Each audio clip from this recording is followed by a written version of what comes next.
충만하게 사는 비결이 여러 가지가 있지만 하나님이 기뻐하시는 최종적인 모습은 뭐냐? 새 사람이 됨으로 성령 충만하는 겁니다. 여러분이 새 사람으로 살게 되면 성령 충만하게 되어 있습니다. 성경에 나오는 선지자들이나 사도들은 항상 성령 충만했거든요. 그런 것은 뭐냐? 그들이 새 사람으로 변했기 때문에 그렇습니다.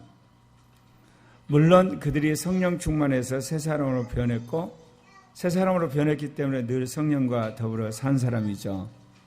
그래서 우리가 성령과 더불어서 살기를 원하신다면 성령 안에서 여러분 변하셔야 됩니다. 제가 오늘 말씀을 준비를 하면서 기도를 하면서 주님이 지난 세월들을 남들에게 짤막하게 정리를 해주셨어요. 어떻게 보면 임마누엘 신학을 준비한 것은 전체적이고 일반적이고 뼈대에 가까운 말씀을 주셨다면 이제 우리에게 중요한 것은 각 사람과 가정들, 교회에 맞는 정말 맞춤식 말씀을 통해서 여러분이 정말 믿음이 자라고 영 안에서 살며 새 사람이 되는데 정말 필요한 말씀을 전하고 능력 있는 말씀을 전하는 종이 되어야 되겠다.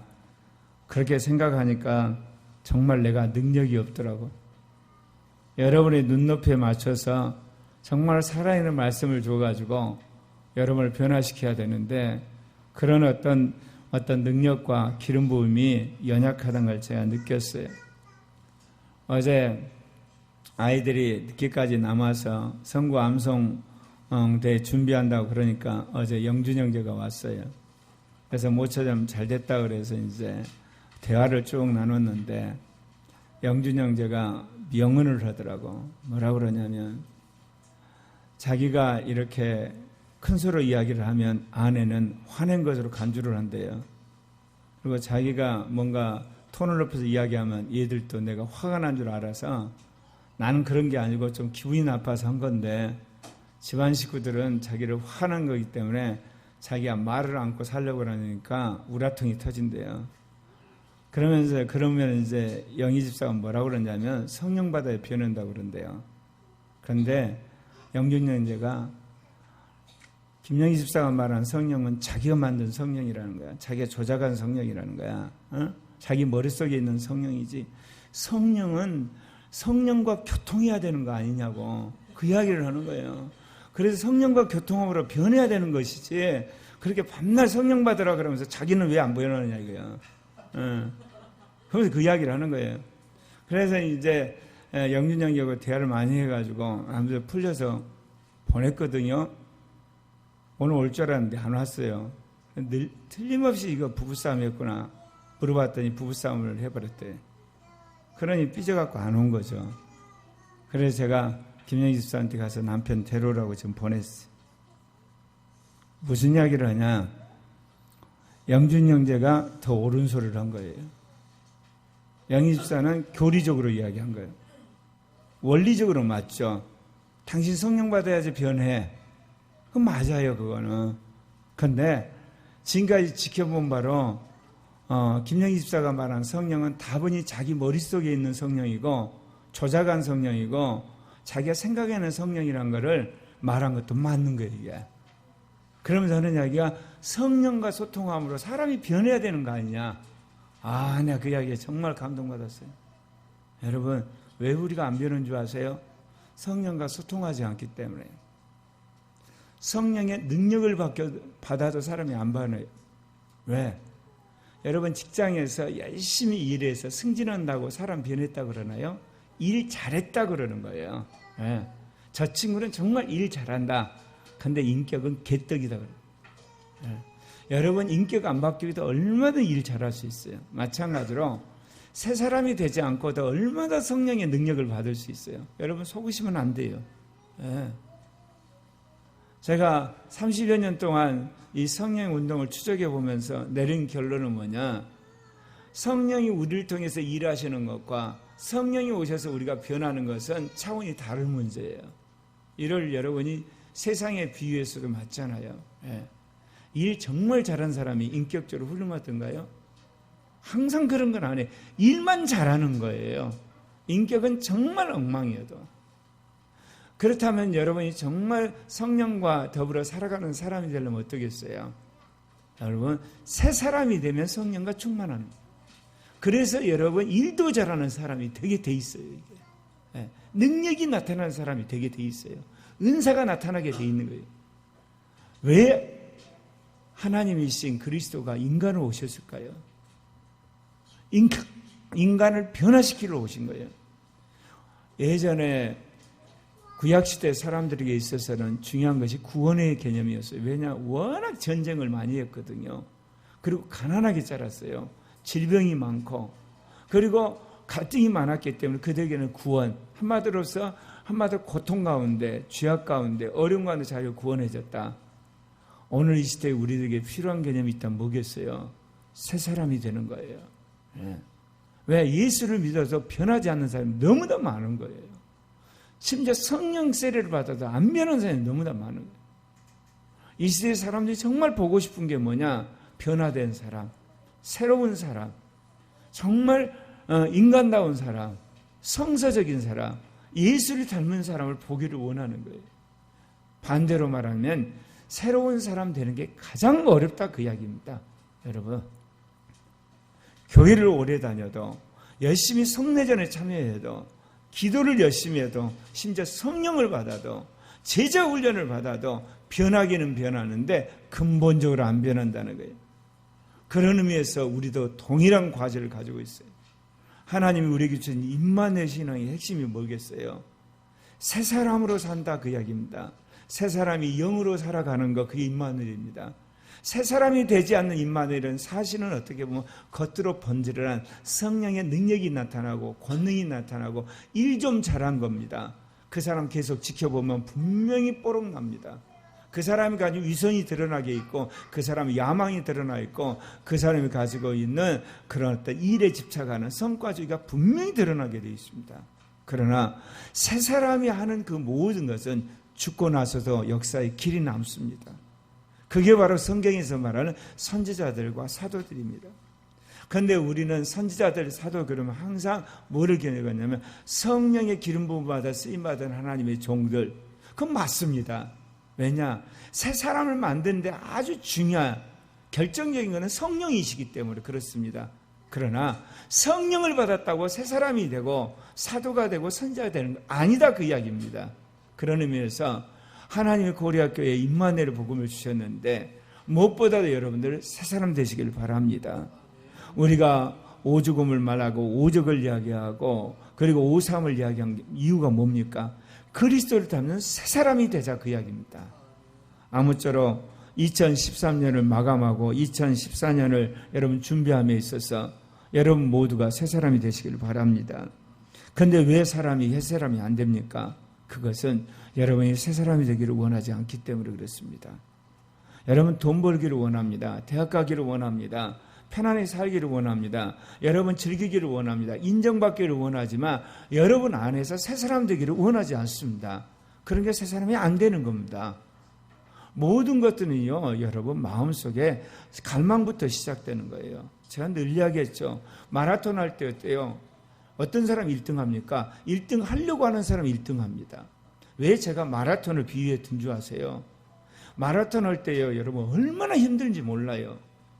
그렇기 때문에 그럴 때 어때요? 모든 사람은 육체적으로 피곤하기 때문에 한계를 느끼기 때문에 뛰는 것을 포기를 해버리잖아요. 그런데 1등 하려고 하는 사람은 육체적인 한계를 뛰어넘어서 기를 쓰고 1등 하려고 해요. 그런 사람들한테 1등이 나오는 거예요. 새 사람이 되려고 하는 것도 그래요. 새 사람이 되면 좋지, 그 사람은 새 사람 못 되는 거예요. 기를 쓰고 새 사람이 되려고 하는, 자기 꼬라지를 보게 되면 늘 날마다 절망을 하는 거예요. 마라톤 하는 사람이 그 자리에서 정말 주저앉고 싶은 거야. 그런데도 불구하고 이를 앙당 물고 1등을 해야 되지. 하는 사람들 안에서 1등이 나오듯이 여러분이 옛사람의 모습을 보면서 날마다 좌절을 하는 거예요. 정말 내가 예수를 믿는데 10년이 됐는데 정말 변한 거 하나도 없더라. 그런 좌절이 몰려올 때도 아니야, 주님은 새 사람을 만들 수 있어. 그런 어떤 열망 속에서 여러분이 벌떡 일어나게 될 때 여러분 새 사람이 되는 걸 믿으시길 바랍니다. 그렇기 때문에 우리가 새 사람을 원함에도 불구하고 새 사람이 되지 않는 이유가 뭐냐면 적당히 구한다는 겁니다. 그렇기 때문에 새 사람이 안 돼요. 만약에 여러분이 그 정도로 새 사람이 될 것 같으면 온 지구에 있는 사람들이 다 새 사람이 돼가지고 지구는 낙원이 됐을 겁니다. 여러분, 결단코 마귀는 그 정도로 사람을 그대로 두지 않습니다. 새 사람이 된다고 결심한 거 그 다음날 되면 뒤집어 엎어버려가지고 부부싸움하고 자식들로 다투고, 그리고 직장 상사하고 다투고, 아니면 자기가 원했던 게 이루어지지 않는 낙심해가지고 완전히 풀죽게 하는 거, 이거 악한 마귀가 하는 거거든요. 여러분 인생의 삶의 목표를 뭐로 삼겠습니까? 그리스도를 닮는 자, 다른 말로 말하면 새 사람이 되는 겁니다. 2014년 새해는 여러분 모두가 새 사람으로 변신하시길 바랍니다. 그러면 새 사람이 되려면 어떻게 해야 되겠습니까? 뭐라면 여러분이 새 사람이 되려면 말할 필요 없이 예수의 피를 믿음으로 말미암아 예수의 생명을 여러분 받으셔야 됩니다. 우리의 힘으로는 우리의 새 사람을 만들 힘이 없습니다. 아무리 좋은 차도 여러분 기름을 넣지 않으면 고물입니다. 아무리 유능한 비행기도요 휘발유가 없으면 그냥 경납고 있는 고물입니다. 기름은 다른 말로 에너지를 말하는 거예요. 우리를 새 사람으로 만드는 것은 예수의 생명입니다. 그런데 예수의 생명은 예수의 피를 믿어야만 들어옵니다. 왜냐하면 우리가 죄가 있는 한 예수의 생명 우리 안에 절대로 들어올 수가 없는 겁니다. 그래서 예수의 피를 믿는 것이 무엇보다 필요합니다. 예수의 피를 믿음으로 여러분이 죄사함을 받게 되고, 더럽혀진 여러분의 영혼 몸에 예수의 피가 여러분을 깨끗게 함으로 이제 예수의 생명이 여러분 안에 들어오는 겁니다. 여러분이 왜 안 바뀝니까? 여러분이 예수의 생명으로 충만하지 않기 때문에 그렇습니다. 주님의 레마가 들어와서 우리를 더러운 것에서 씻고 우상 숭배에서 벗어나게 함으로 우리 안에 예수의 생명이 들어오게 될 때 우리는 새 사람이 될 수 있는 출발을 이제 비로소 한 겁니다. 그래서 에스겔서 36장 25절에 맑은 물을 너희에게 뿌려서 너희로 정결하게 하되 곧 너희 모든 더러운 것에서 모든 우상 숭배에서 너희를 정결하게 할 것이며, 여러분 주님이 주시는 레마만이 우리를 깨끗게 할 수가 있습니다. 예수가 나를 위해서 십자가에 죽었다는 말이 레마로 와야만 믿어지는 겁니다. 여기 앉아가지고 여러분이 아무리 귀를 쫑겨대도 그 말이 믿어지지 않으면 여러분의 죄는 씻어지지 않습니다. 더러운 것이 여러분 씻어지지 않습니다. 그러면 여러분 안에 예수의 생명이 충만하게 역사할 수가 없는 거예요. 제가 지난 30여 년 동안 내 삶의 변한 부분을 보게 되면 어떠냐, 제가 이렇게 나의 이렇게 연약한 걸 인정을 하고 정말 예수 그리스도의 피로 씻고 그 다음에 주의 말씀을 받아들임으로 말미암아 내 삶의 변화가 오는 것을 제가 경험했습니다.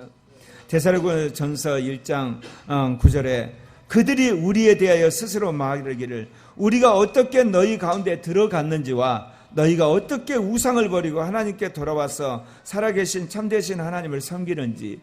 예수의 십자가 부활을 믿는데 어떤 사람은 목숨 바쳐서 믿어버린 사람이 있어요. 첫밤부터. 그래서 가정에서 믿던 모든 우상 그만둬버리고 제사 그만둬버리고 그 모든 걸 다 때려치고 우리는 이제부터 새로운 삶을 살자, 온 가족 교회 나가자, 그러면서 교회를 열심히 믿는지만 그런 사람은 개인이 변할 뿐만 아니라 가문이 바뀌어요. 그런 가문이 1세대를 지나고 2세대를 가게 되면 영적인 뿐만 아니라 사회적인 그런 민족적인 지도자가 나오게 돼 있는 겁니다, 여러분. 그런데 어떤 사람은 예수를 믿어도 어때요? 한 1, 2년 다니다가 그만두다가 결혼해가지고 그리고 환난당을 그때 교회 다니다가 잘 나가다 시험 들다 또 그만두고 나중에 줄먹이에서 이제 교회 가는, 그딴 식으로 예수 믿으니까 안 변하는 겁니다, 여러분. 영원한 생명을 내가 알았는데, 천국을 알게 됐는데, 여러분 세상 거 다 가슴에 안고 그리고 예수 믿는다 그래가지고 그게 얼마나 효과가 있겠습니까? 여러분 예수의 피를 믿되 이거 아니면 인생을 바꿀 수 없다는 거, 예수의 생명만이 나를 바꿀 수 있다는 거 올인하는 사람만이 예수의 생명이 정말 콸콸 넘쳐서 변하게 되는 걸 믿으시길 바랍니다. 고린도전서 6장 17절 주와 합한 자는 한 영이니라. 그렇습니다. 주님의 영이 우리 영과 연합을 해가지고 우리에게 생명을 불어넣음으로 우리가 씻어지는 거예요. 여러분 옷 어떻게 씻습니까? 여러분 옷 물속에 들어가가지고 그것이 어때요? 우리가 막 하이타이와 연합하면 우리 안에 옷 속에 있는 그런 게 더러운 것들이 빠져나가잖아요. 예수 그리스도의 생명이 들어와가지고 우리를 씻어야만 우리가 깨끗해지는 거예요. 그러면 생명이 먼저 확 들어와야 되는 거 아닙니까? 들어와야 씻든지 말든지 하잖아요. 여러분, 아무리 세탁물 가져도 어때요? 물속에 집어넣고 여러분 비비든지 해야지 이게 세탁물이 깨끗한지 말든지 하지. 여러분, 아무리 앞에 다라이다 물 가득 집어넣었지만 세탁물 안 집어넣으면 아무 소용이 없어요. 여러분 안에 예수의 생명이 차고 넘쳐야만 여러분이 변한다는 걸 믿으시길 바랍니다. 로마서 8장 16절에 영이 친히 우리 영으로 더불어 우리가 하나님의 자녀인 걸 증거한다. 영이 우리 안에 오셔서 너는 하나님의 자녀니까 하나님의 자녀답게 살아라. 내가 보증한다. 너는 세상의 자녀가 아니다. 세상 방식으로 살면 안 되고 세상을 가면 안 된다. 나를 닮고 나처럼 살아라. 주님이 그렇게 말씀하시는 거예요. 그래서 로마서 6장 4절에 뭐라고요?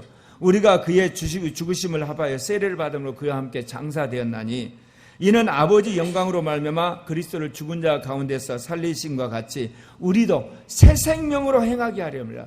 예수의 생명으로 우리를 새롭게 행하게 하려고 예수가 죽은 거예요. 그리고 부활한 겁니다, 여러분. 예수 믿고 천국 가는 거, 그것이 주 목적이었다면 여러분 예수 믿고 세례 받는 날 죽으셔야 되는 거예요, 여러분. 우리가 마지막 천국은 가요. 그러나 이 땅에서 우리가 어떻게 살 것이냐? 예수의 새 생명으로 살아서 그리스도의 참된 증인이 돼야 되는 거예요. 근데 자본주의 사회에서 살다 보니까 어때요? 사람들이 오직 돈 버는 거, 한국은 뭐니? 명문대학 가는 거, 취직 잘하는 거, 좋은 남자 여자 만나가지고 그야말로 편안하게 사는 거, 인기 끄는 거, 이게 인생의 전부요. 그렇게 되면 다 십자가에 못 박혀 죽으신 예수 그리스도의 십자가 부활이 무슨 의미가 있겠냐고요. 여러분, 예수를 믿어도 그렇게 사는 사람들 많아요. 예. 여기 오는 청년들도 그래요. 예. 부모 때문에 마음이 쿨하니까 힘드니까 교회 왔는데 완자가지고 바뀌지를 않아요, 여러분. 바뀌셔야 돼요. 바뀌려면 예수의 생명을 구하셔야 돼요. 예수의 피로 씻고 예수의 생명을 받아들이셔야 되는 거예요. 두 번째는 예수의 생명이 들어왔어요. 가만히 앉아서 예수의 생명이 여러분 콸콸 넘치는 거 아니에요. 수도꼭지가 틀면 물 나오지만 여러분 예수의 생명 그냥 나오는 거 아니에요. 두 번째, 주님의 말씀을 통해서 옛사람의 죄악을 여러분 회개하셔야 돼요. 생명은 들어왔어요. 생명이 우리 안에 곳곳에 이게 퍼져서 우리를 변화시키려면 우리가 맡고 있는 순간순간에 있는 칸막이를 걷어내야 돼요.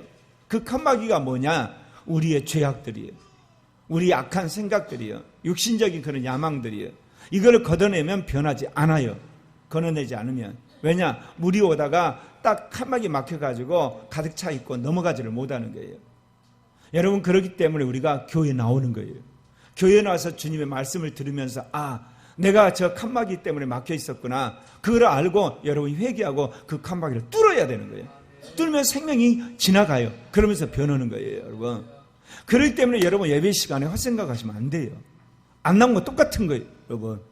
우리는 그렇죠. 그래도 교회 나온 게 낫다. 여러분 차라리 와서 헛짓하면 안 나온 게 낫습니다.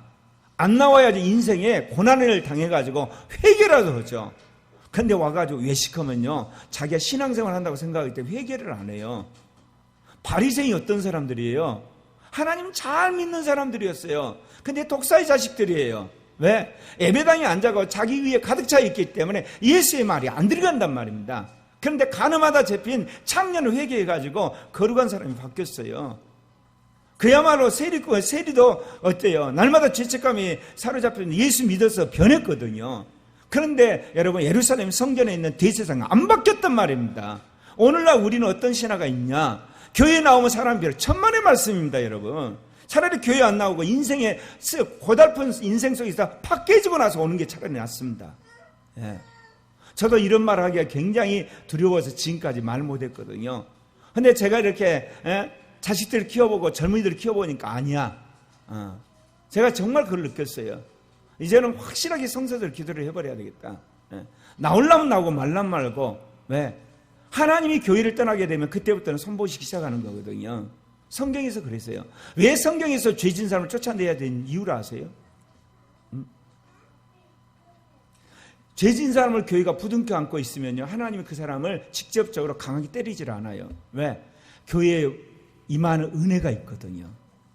그런데 그 사람을 7일을 해서 쫓아내기 시작하면 그때부터는 마귀가 가지고 흔들어 버리는 거예요. 그래가지고 어때요? 그 죄의 대가를 치르게 하는 거예요. 그래서 나중에 구원받은 영혼 같은 경우는 마음의 영이 이래서는 안 되잖아. 너 회개하고 주님 앞에 가야 되잖아. 그래서 다시 교회로 돌아오는 거예요. 오늘날 교회가 두려워하는 거예요. 왜 두려워하냐? 교인 숫자가 줄어지면 제일 먼저 뭐가요? 헌금이 줄어들어요. 헌금이 줄어지면 교회 운영하기 어려워요. 목사의 생활비에 타격을 받아요. 그러니까 어때요? 교인들을 붙들고 있는 거예요, 여러분. 여러분, 말씀을 앉아서 헛생각할 바에는 교회 안 나오시대요. 네. 걱정하지 마시고 나오지 마십시오. 그러나 우리가 빡세게 기도할 거예요. 하나님을 믿는 자가 어떤 것과 하나님을 안 믿는 자가 어떤 걸 보여달라고. 네. 2014년에 제가 그렇게 기도할 거거든요. 하나님이 구원받은 백성인데 자기 멋대로 살면 구원받은 증거를 보여주십시오. 그게 뭐겠어요? 하나님 맷대리인 겁니다. 구원받은 자녀가 어때요? 하나님 말씀대로 살면 증거를 보여주세요. 그러면 축복받는 거예요. 구원받은 자녀는 둘 중에 하나를 분명히 여러분 주님 신호하세요. 축복하든지 맷대리든 둘 중에 하나예요. 에베소 1장 13절 14절에 그래요. 그 안에서 너희도 진리의 말씀 곧 너희의 구원의 복음을 듣고 그 안에서 또한 믿어 약속의 성령으로 인치심을 받았으니 이는 우리 기업의 보증이 되사 얻으신 것을 속량하시고 성령으로 인쳤어요, 여러분. 교회 한두 주 나온다고 그 사람 성령 떠나가시지 않아요. 네? 성령 그 안에 거하셔요. 내 문제는 성령의 뜻대로 사느냐면 별개 문제. 그러면 여러분 성령이 오시더라도 가장 중요한 성령과 교통하는 거예요, 여러분. 왜 제가 음성 듣는 걸 강조한 줄 아세요? 제가 대학 시절부터 기독교인들을 보면서 제일 황당한 게 뭐냐면 주관적으로 자기 이야기를 하는 거예요. 성경을 해서 자기 멋대로 해석하고 내가 보기에는. 그러면서 도대체 뭐냐? 이게 뭐냐? 나중에 성령을 받고 나니까 하나님이 직접 말을 하더라고. 그때부터 제가 마음속에 뭐냐? 음성을 듣는 게 중요하구나. 제가 왜 예화 설교라든지 일반적인 세상적인 그런 어떤 일반적인 그 이슈에 관한 설교 잘 안 한 이유를 아십니까? 여러분들을 관객으로 만드는 거예요. 아무리 은혜를 많이 받더라도 사람이 안 변해요. 안 변해. 안 변한다니까. 변해야 되는 거예요, 여러분. 변해야 행복해요. 변해야 축복을 받고 변해야 이기는 자가 되고 변해야 첫째 부활에 들어가는 거예요, 여러분. 저의 관심은 여러분이 변하는 거예요, 사실은. 어제보다 오늘보다 내일 변하셔야 돼요. 그렇기 때문에 여러분의 인생은 확실하게 축복을 받게 돼 있어요. 변했다는데 하나님 축복 안 할 것 같아요? 확실하게 축복을 하시는 거예요, 여러분. 근데 왜 우리가 축복이 확실한 길을 놔두고 외도를 하냐 이거예요. 심지어 잘못하면 구원에서 떨어질 수도 있는데. 고린도후서 1장 21절부터 22절을 우리를 너희와 함께 그리스도 안에서 굳건하게 하시고 우리에게 기름을 부으신 이는 하나님이시 그가 또한 우리에게 인치시고 보증으로 우리 마음에 성령을 주셨느니라. 네. 요즘에 와서 다시금 주님이 성령을 구하라는 말씀을 강력하게 해주세요. 그래서 앞으로 예배 때마다 이리 가도 성령, 저리 가도 성령, 요리 가도 성령, 저리 가도 성령, 성령 이야기 할 수밖에 없어요. 왜냐? 우리를 근본적으로 바꾸시는 분은 성령이에요. 내가 그런 이야기 했죠. 하나님이 우주 만물을 만드셨다. 실제로 우주 만물을 만들어서 인간과 만물이 이렇게 형상이 나타나는 건 성령 때문에 그런 거예요. 예수님 십자가에 죽고 부활했다. 성령이 마지막 예수님을 부활시킨 거예요. 성경을 봤는데 마음에 쿨하다. 그건 성령이 여러분 쿨하게 만든 거예요. 여러분이 말씀을 믿어서 그 말씀대로 내가 변했다. 누가 만드냐? 성령이 변화시킨 거예요. 여러분이 정말 주의 일을 열심히 하다. 성령의 권능으로 하는 거예요. 성령은 한마디로 실천하신 분이에요. 성령은 활동하신 영이세요. 성령은 마무리하시는 성령이세요. 그럼 모든 걸 계획하시는 하나님 누구요? 하나님이세요. 모든 걸 아셔요. 계획을 하세요. 그리고 뭐 결정을 하세요. 준비를 하세요. 이거 하나님이 하시는 거예요. 그래서 창조주라 그런 거예요. 예수 그리스도는 뭐예요? 우리에게 말씀을 하셔요. 개념을 주세요. 지혜를 주세요. 그리고 깨닫게 하세요. 뭐를 이렇게 전달해 주시는 거예요. 사랑하는 형제 자매 여러분, 여러분 성령이 충만함으로 말미암아 여러분의 삶에 근본적인 변화가 있으시길 바랍니다. 네. 그러니까 성령 충만은 뭐로 검증하느냐? 변화로 검증하는 거예요, 여러분. 예, 변화로. 능력으로 검증하는 거예요. 능력이 나타났다. 이건 성령 충만한 거예요, 여러분. 인격이 변했다. 이건 성령 충만한 거예요, 여러분. 은사가 나타나 성령 충만한 거예요.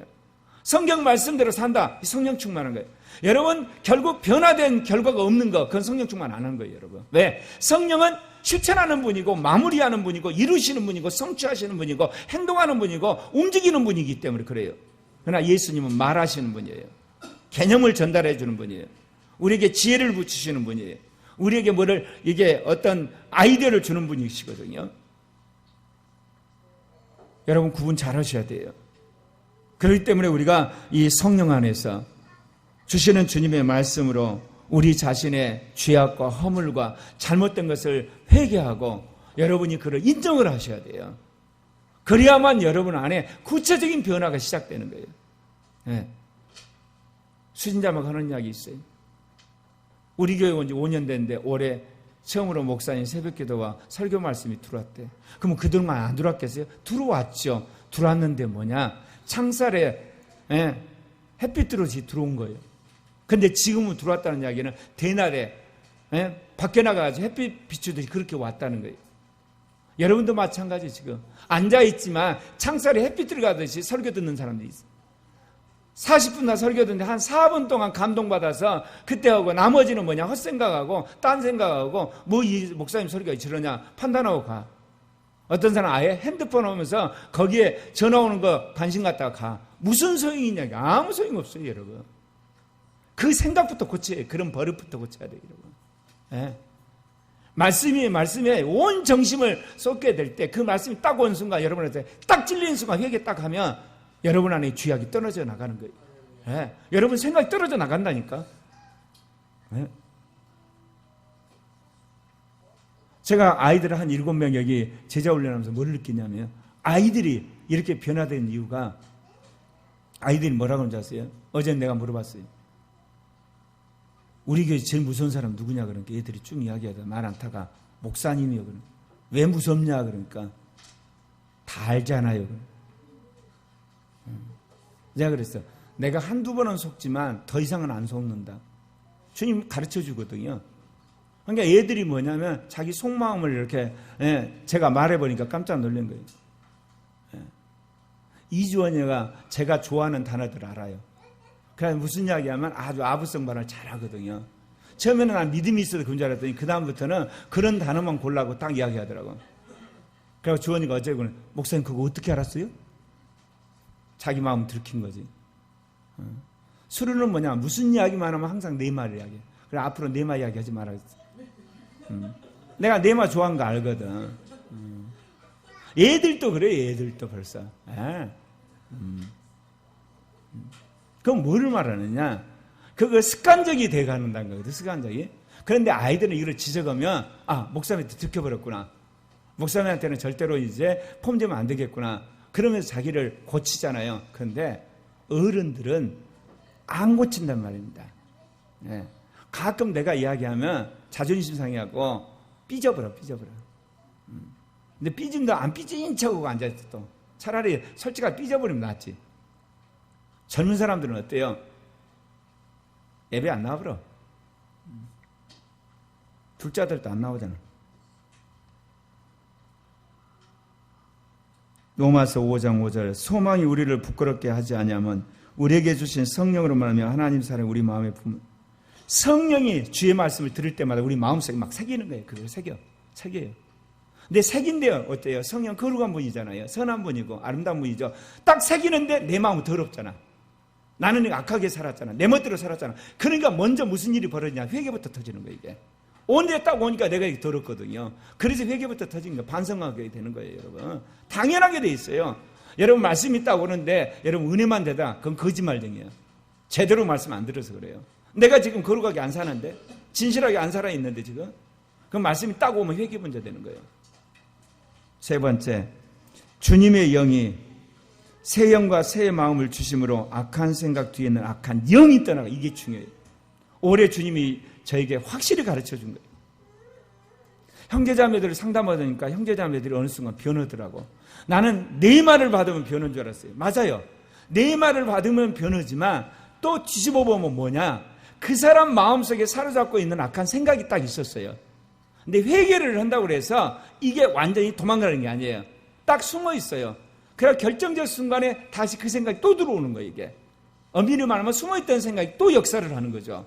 그런데 성령이 강력하게 역사를 하고 자기가 새로운 마음과 새로운 영의 역사 속에 딱 들어가면 자기 마음속에 붙들고 있던 이 악한 생각이 떠나가요. 네. 특별히 뭐냐, 여러분이 근본적인 가치에 고민을 하면서 생각이 바뀌면 덩어리로 나가요. 제가 한 4차례 이거를 경험하면서 사람이 안 바뀐 이유가 내 말을 받아도 이 악한 생각이 잠시 숨었다가 다시 우리 안에 이렇게 기어나와가지고 또 엉거붙어 있으니까 그렇구나. 근데 그 뒤에 누가 있냐? 영이 있다는 걸 알았어요. 원리적으로야 내가 알았지. 악한 영이 우리한테 악한 생각을 준다 정도는 알았지. 악한 생각 뒤에서 그걸 조종을 해가지고 우리에게 끊임없이 그렇게 한 줄을 몰랐어요. 그러니까 사람이 안 바뀐 걸 안 거예요. 여러분, 사람이 바뀌려면 회개하는 데서 끝나면 안 돼요. 새 마음과 새 영을 주시도록 여러분 기도하셔야 돼요. 그래서 여러분 마음을 성령이 새 영과 새 마음을 주어버려가지고 여러분을 완전히 사로잡혀서 여러분 마음을 사로잡고 있는 악령이 확 떠나버려야 돼요. 그러면 그 부분에 관한 확실히 변해버리는 거야. 예. 왜냐하면 이제 새 마음과 새 영으로 장악을 하면서 거기에 주님이 주신 말씀이 새겨져 버리기 때문에. 그러니까 여러분의 삶을 한번 돌아보세요. 여러분이 확실히 바뀐 것이 무언가, 그 자리에는 그런 역사가 일어났던 거예요. 근데 안 바뀐 쪽은 아직도 여러분이 가지고 있는 그 영역 뒤에 악한 영이 있어요. 악한 생각 뒤에 악한 영이 있는 거예요. 음란한 생각 뒤에 음란한 영이 있고, 여러분 미워하는 생각 속에 미워하는 영이 있는 거예요. 그래서 두 개가 딱 붙어 있는 거예요, 이게. 예. 그러니까 회개를 하면 얼만큼 회개해야 되냐? 정말 뼛속 깊이 회개를 해야 되는 거예요. 예수의 피로 사함받고 정말 회개함으로 성령이 위에만 이렇게 만지면 안 돼요. 안에까지 들어가가지고 그 생각 자체를 완전히 뽑아내버려야 되거든요. 그러면 그 뒤에 숨어있는 악령이 떠나가 버리는 거예요. 그러면 여러분 어때요? 죄를 짓고 싶어도 못 짓는다니까. 죄란 게 뭔데요? 악한 생각이, 죄된 생각이 나를 이끌어가는데 이게 뿌리쳐 뽑혀가지고 죄를 못 짓는다니까. 정욕이 올라오질 않아. 미움이 안 생기고. 여러분, 여러분의 생각 뒤에 있는 악한 영까지 쫓아내는 여러분 되시길 바랍니다. 그러려니까 여러분 성령 충만하셔야 돼요. 주님의 영이 여러분에게 새 영과 새 마음을 줘야지 이게 완전히 악한 영이 떠나가는 거예요, 여러분. 네. 에베소 2장 1절부터 2절에 무슨 말이 나와요? 그는 허물과 죄로 죽었던 너희를 살리셨도다. 그때 너희는 그 가운데 행하여 이 세상 풍조를 따르고 공중의 권세 잡은 자를 따랐으니 사단을 따라다녔죠. 지금 불순종하는 아들들 가운데 역사하는 것. 예. 성경에 불순종하는 것, 주님의 종에 불순종하는 것, 부모에 불순종하는 것, 진리에 불순종할 때 그 뒤에는 누가 있냐? 악한 영이 있어요. 예. 내가 귀신 들렸다고 이야기하는 거 아니에요, 지금. 악한 영이 있는 거예요. 영이 그 생각을 딱 붙드는 거예요. 붙들어가지고 거부하게 하는 거예요. 그러니까 결국 마귀의 종노릇 하는 거예요, 여러분. 이거 불문을. 그러니까 여러분이 잘못한 거 있으면 무조건 회개해요. 고치겠다 그러고 잘못했다 그러고 그래야 되는 거거든요. 그러면 어때요? 적어도 계속해서 뒤에서 악한 영이 힘을 발휘하지는 못해요. 숨어는 있어도. 그런데 여러분이 변명하면 안에서 잘한다 계속해라. 여러분, 변화의 시초는 조그만 잘못이라도 여러분이 회개해야 하셔야 된다니까. 그래야만 여러분 뒤에는 악한 영이 힘을 못 써요. 힘을 못 써. 왜? 진리 가운데 드러나가지고 점점. 그래서 악한 영이 떠날 준비를 하는 거예요. 그런데 변명을 하면요, 그 생각 뒤에, 변명하는 그 말과 그 태도 뒤에 딱 숨어 있는 거예요. 딱. 여러분 절대로 안 변합니다. 내가 분명히 말하지만 성령의 능력을 받아도 안 변해요. 왜? 장독대에 덮어놓은 것처럼 그 자리를 살짝 넘어가 버려요. 그래가지고 은사와 권능만 나타나가지고 그하고 거꾸로 그거를 덮어요. 왜? 내가 이렇게 능력 많은 사람인데, 내가 이렇게 사역하는 사람인데, 내가 몇 명 목회하는 목회자인데, 그 한마디로 해서 더러운 죄악을 딱 덮는 거예요. 그럼 사람들이 속는 거예요. 제가 이야기하는데, 제가 훗날 그런 일이 없겠지만 혹시 개인적인 비리 때문에 감옥 가더라도 나 구출 위해서 여러분 기도하면 안 돼요. 회개 많이 하라고 그래야지. 모여가지고 데모하고 말이야. 그건 정권 탄압이라고. 그런 쓸데없는 짓하면 안 돼요. 모략이라고. 그거는 뭐냐? 그 목회자 죽이는 거예요. 회개할 기회를 주죠. 하나님 앞에 다 드러나요, 여러분.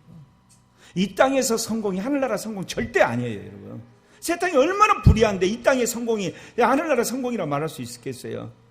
그렇다고 다 무시하면 안 되겠지만, 여러분, 주님의 영이 여러분에게 새로운 영을 주고 새로운 마음을 줘가지고 까그리 여러분의 마음과 영 뒤에 있는 악한 영이 완전히 떠나야 돼요.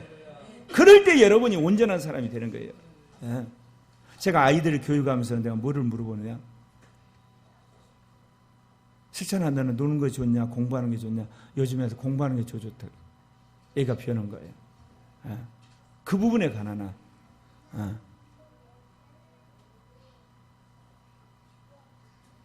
민혁이가 회개하라 그러면 이렇게 글을 쓸 줄 알거든요. 쭉 쓰는데 뭐냐? 내가 아직도 즉각 순종하지 않는 것을 회개합니다. 쭉 써요. 이게 내 말을 씁니다. 얘가 부단히 노력하거든요. 그러니까 아이들 안에 이게 새겨져 가면서 그 안에 하나님이 그런 악한 생각들이 떠나가는. 근데 그 부분만이야. 그 부분만. 나머지는 여전히 미개척 분야로 있어. 악한 생각들이 여전해. 끝나고 나면 뭐냐? 간식 주면 싸워. 간식 주면 싸우는데 왜? 먹는 생각은 안 바뀌었거든요. 내가 어제 그런 이야기 했어요. 얘들아, 만약에 여기서 너희들 6명 있는데 간식 먹을 게 4개다 그러면 포기할 용의가 있냐? 누구도 포기한단 말을 안 하더라고. 먹는 것에 관한 한 확실히 옛사람이 강하구나. 내가 포기했어요. 그래서 얘들 줄 때는 확실히 6개씩 또박또박 똑같이 나눠줘야 되겠구나. 그건 뭐냐? 먹는 걸 너무 좋아하기 때문에 포기할 생각이 없으면 안 바뀌는 거예요. 그건. 그래서 내가 예를 들었어. 수리야, 너가 사장님인데 앞으로 사장 됐을 때 누가 너에게 초청해서 아주 멋있는 뷔페집에 가서 멋진 거 대접하고 너한테 이렇게 봉투 주면 너는 그대로 그 사람 말대로 움직이겠다 그러더니 말 안 들어. 먹는 걸 너무 좋아하거든. 여러분, 우리 생각이 안 바뀌면 그 생각도 악한 영이 역사를 하는 거예요.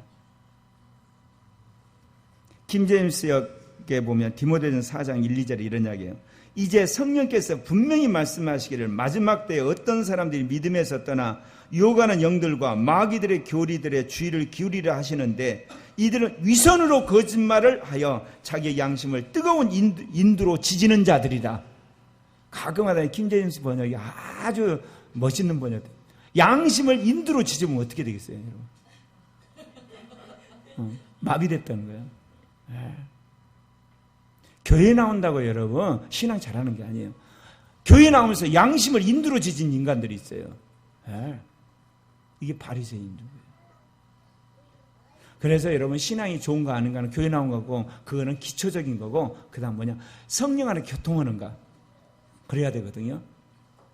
지금 와야 되는데 안 오고 있어. 제2차로 부부싸움 하는 것 같아. 야고보서 3장 14절부터 16절에 그래요. 그러나 너희 마음속에 독한 시기와 다툼이 있으면 자랑하지 말며 진리를 거스러 거짓말을 하지 마라. 이러한 지혜는 위로부터 내려오는 것이 아니요 땅에 속한 것이고 관능적이며 마귀에게 속한 것이다. 시기와 다툼이 있는 것에 거기에는 혼란과 모든 악한 일이에요. 마귀로부터 오는 거예요. 그러면 이런 것이 있으면 무조건 인정을 해야 돼요. 더 이상 속으면 안 돼요. 여러분의 마음이 새로운 마음으로 여러분의 영이 새로운 영으로 확실히 점령됨으로 여러분을 붙들고 있는 악한 영까지 쫓아내는 여러분 되시길 바랍니다. 네 번째는 제가 늘 하는 거 여러분 18번지 나오겠죠. 악한 영이 떠난 자에는 뭐가 이제 새겨져야 되겠어요? 영의 법이. 영의 법이 새겨져야 되는 거예요. 이제 거기에. 영이 하나의 법칙을 새겨야 돼요. 기준을 세워야 되고 원칙을 세워야 돼요. 예. 고우천 전사는 금요일 나한 말 않고 왜 안 나와요? 예배법이 안 새겨졌어요. 전도사님인데. 예. 지금까지 내가 이야기했지만 내일 모레면 군대 갈 건데 제대로 하세요. 고천 선생님 11조 법은 확실히 새겨졌고 헌금하는 법은 새겨졌는데 예배법 안 새겨졌어요. 예전에 오래된 이야기인데 이강욱 간사님이 사람이 얼마나 좋아요. 주일날 나는 안 나왔더라고. 그래서 나는 무슨 일인가 했더니 피곤해서 그냥 잤대. 그래서 내가 그래서 이강욱 간사는 예배법이 새겨졌습니까? 없어, 개념이. 예배를 즐기고 주님을 찬양은 하는데 예배법이 없어. 없으니까 아무 생각 없이 자버린 거야 그냥. 나는 아파서 잔 줄 알았거든. 법이 새겨져야 돼 여러분. 네. 누가 독재자인 줄 아세요? 여러분, 악하다고 다 독재자가 아니에요. 악한 철학이 법으로 새긴 자가 독재자야. 나에게 대적한 자는 무조건 죽인다. 권위에 도전하면 저는 죽여라. 그게 독재자인 거예요 여러분.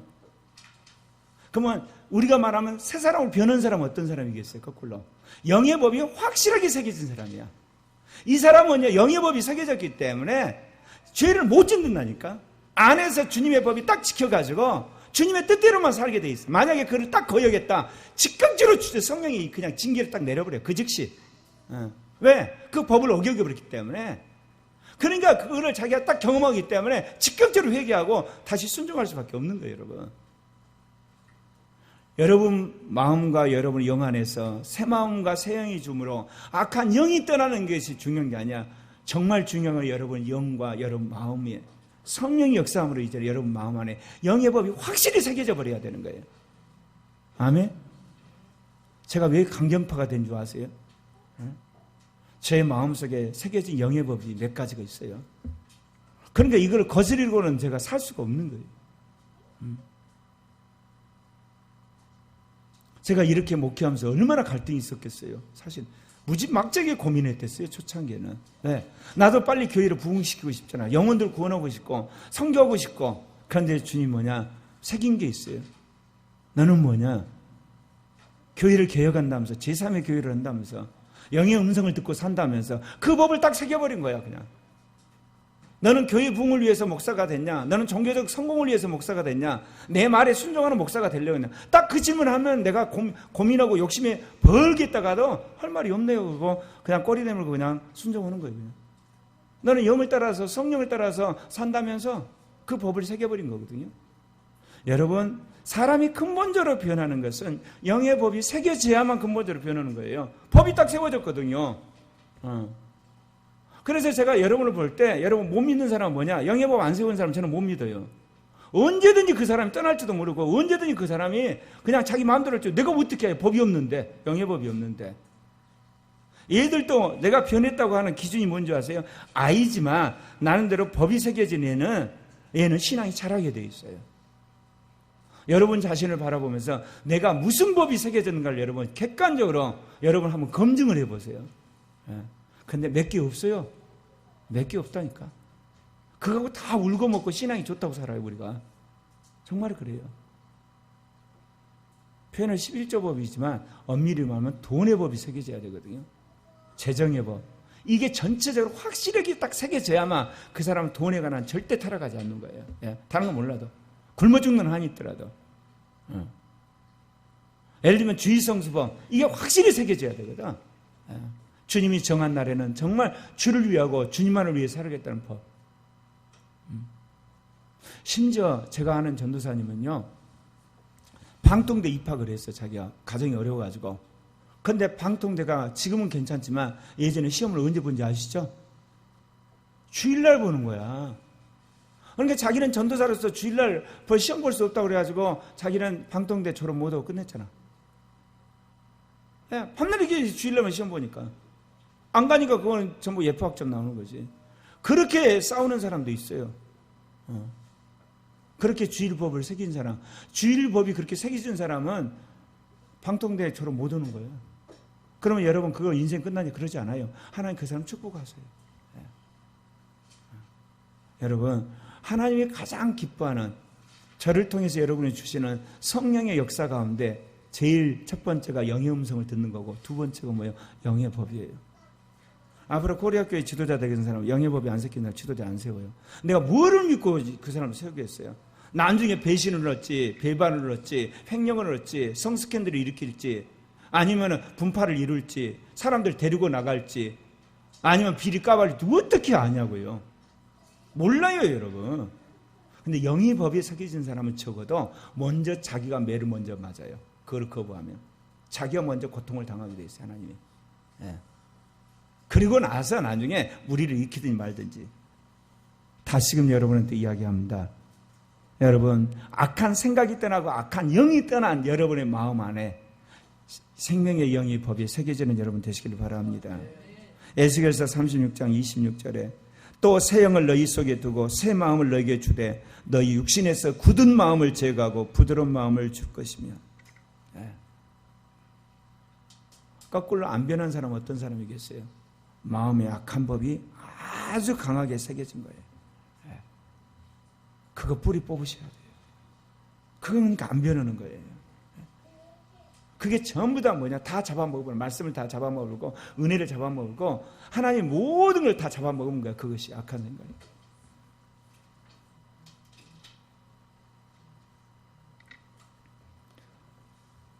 로마서 8장 1, 2절도 그러죠. 그러므로 이제 그리스도 예수 안에 있는 자에게는 결코 정죄함이 없나니 이는 그리스도 예수 안에는 생명의 영의 법이 죄와 사망의 너를 해방하였습니다. 제가 여기까지 올 수 있었던 가장 큰 은혜의 말씀이 뭐냐? 생명의 영의 법이에요. 영의 법. 저의 삶 속에 말뚝을 박아버린, 그러면 사람이 절제할 수밖에 없는. 나는 여러분들이 이런 설교 열심히 하면 그걸 받아들여서 영의 법을 새긴 줄 알았어. 이 영의 법을 그야말로 믿음이래, 믿음. 여러분, 그런 데다 믿음 쓰는 게 아니야. 법은 법이야. 딱 새겨져야 되는 거예요. 마지막, 영어로 법위에 새겨졌으면 이제 여러분 이성이 바뀌어야 돼요. 양심이 바뀌고 믿음이 충만하게 살아야 돼요. 이때 이제 변화된 행동으로 나오기 시작한 거예요. 이제 변화된 생활로 나타나요.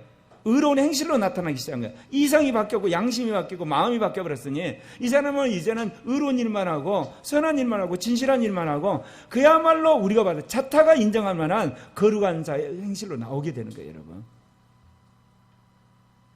이성까지 바뀌어야 돼요.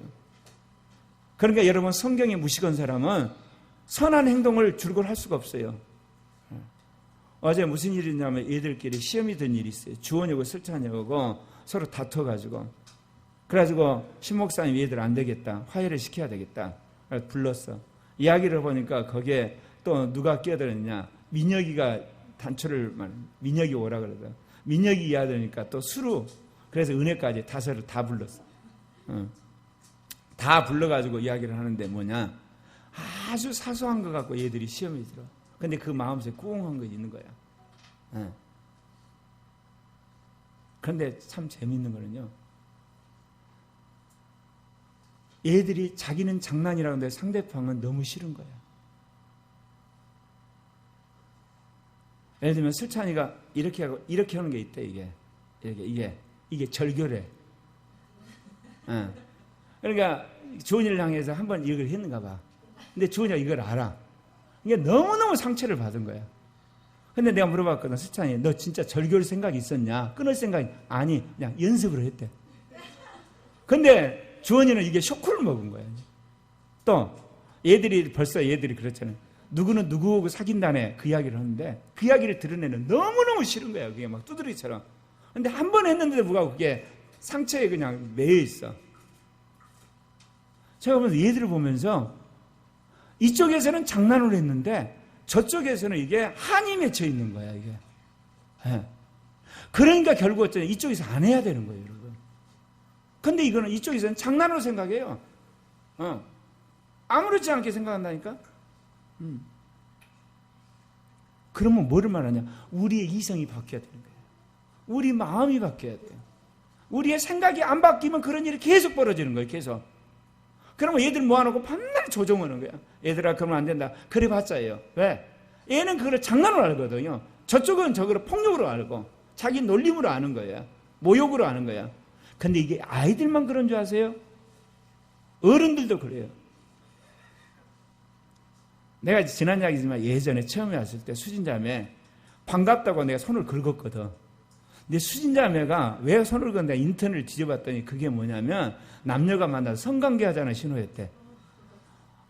그래가지고 그 다음에 수진자매가 그것 때문에 즐겁을 해갖고 나를 인생, 안색이 안 좋더라고. 나 완전히 뒤통수 당했어. 젊은이의 문화를 몰라가지고 나는 반갑다고 만나가지고 손을 긁어줬거든. 근데 그게 뭐냐면 수진자매가 뭐 긁었냐고 인터넷 뒤져보니 그게 성관계 하자는 신호였대. 이렇게 문화가 다르면 이런 일이 벌어지는구나. 무슨 말 이해 가세요? 변해야 되는 거예요, 사고방식. 그러니까 열심히 세상에 변화되는 이야기들 여러분 들어야 되는 거예요, 여러분. 내가 신목사님에서 제일 훈련 많이 받은 것 중에 하나가 뭐래요? 귀찮아, 시간 없어. 아무거나 옷 걸치고 나오거든요. 그럼 신목사님이 하는 이야기가 당신 그렇게 넥타이 삐뚤어지게 앉으면 예배 시간 내내 그 삐뚤어진 넥타이 보면서 시험 든 사람이 얼마나 많냐. 나 인정해요. 괜찮죠? 그건 뭐를 말하느냐? 우리 이성이 바뀌어야 되는 거야. 마음이 바뀌고 생각이 바뀌고 태도가 바뀌어야 돼. 그래야만 상대방이 시험이 안 져요. 상대방이 시험 들고 있는 거야. 막 울긋불긋하고 화나고. 특히 여러분 이런 관계가 잘 이루어지는 게 뭔지 아세요? 부부간에요. 부모와 자식 간에 그런 거. 목회자 성도 사이에. 가까운 사람일수록 주관적인 자기 설정을 딱 해놨어요. 해놨는데 자기 창문 안에 안 들어오거든. 자기가 설정한 데 안 들어오고 이상하게 하는 거야. 그럼 대번에 시험 드는 거야 이게. 마지막 영준 형제 이야기를 끝내야 돼요. 영준 형제 일에 자꾸 교회 일이 많이 들어온대.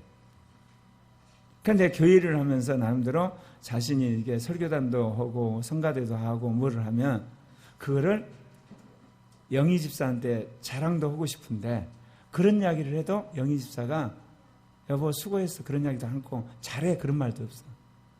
그럼 핸드폰을 딱 보여주더라고.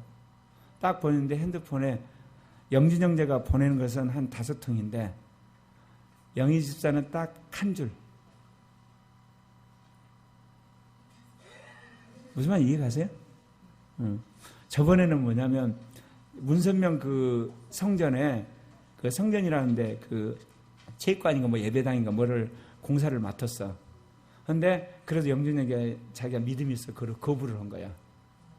자기가 팀장인데 직원들 데리고 가서 하라는데 나 못 오겠다고.